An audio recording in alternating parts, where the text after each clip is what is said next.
إدريس البصري من مواليد عام 1938 يعتبر من أشهر الشخصيات السياسية في تاريخ المغرب الحديث.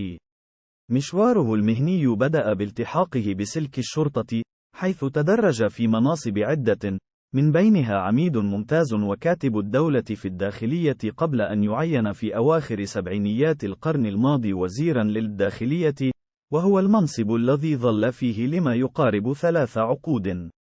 ارتبط اسم البصري كثيرا بالفترة المعروفة سنوات الرصاص، لدرجة أن مجرد اسمه كان يثير الرعب في نفوس الكثيرين.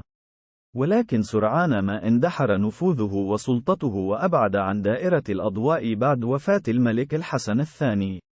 في العهد الجديد، بعد صعود محمد السادس إلى العرش بأشهر قليلة بعدها بفترة، انتقل البصري للعيش في فرنسا، وظل هناك لفترة أطل خلالها عبر بعض الحوارات المثيرة للجدل.